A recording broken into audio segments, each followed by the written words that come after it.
Okay, so in this video, what we're talking about are what are known as fused sentences, F-U-S-E-D.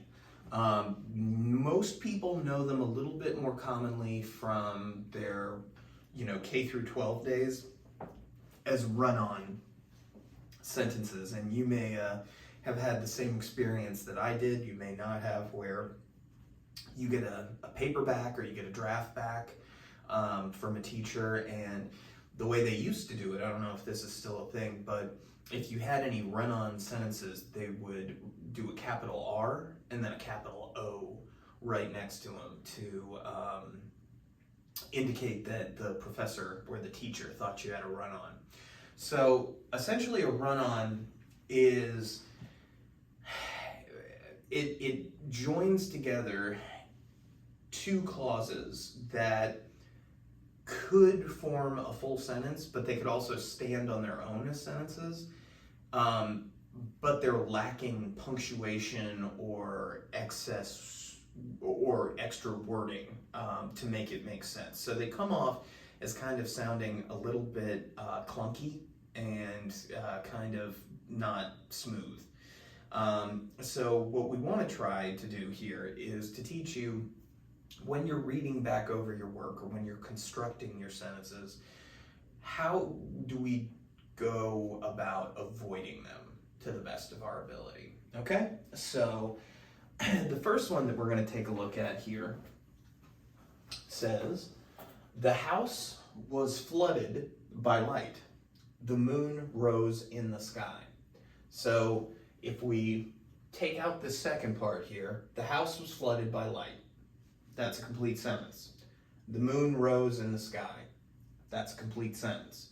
The problem is that we're missing something in here. Now, you can certainly take a look if you haven't seen the video where I talk about the coordinating conjunctions, the acronym FANBOY. Essentially, we're going to go back to that a little bit to help these run-on sentences become true sentences. So the house was flooded by light,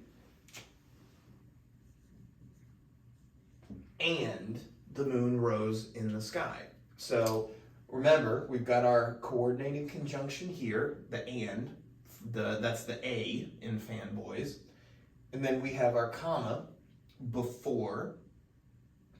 And so when we do this, the house was flooded by light and the moon rose in the sky. It's one word, but it comes off much more smoothly than previously, where it was just sort of two separate sentences that they had tried to jam together like that.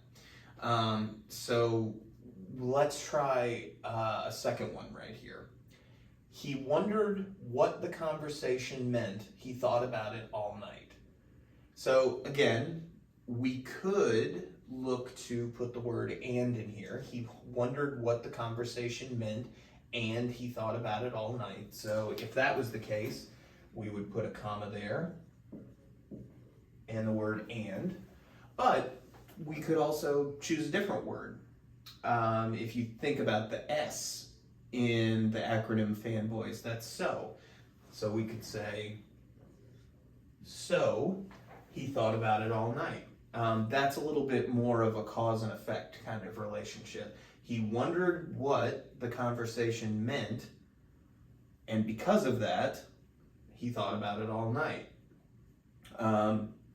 You could do that any number of ways, but and, so, because of that, those are all phrases that we could use there. But I personally like sticking with the coordinating conjunctions, and specifically here, due to the cause and effect relationship, I like putting the word "so" in there. Okay? So that is trying to avoid run-on sentences.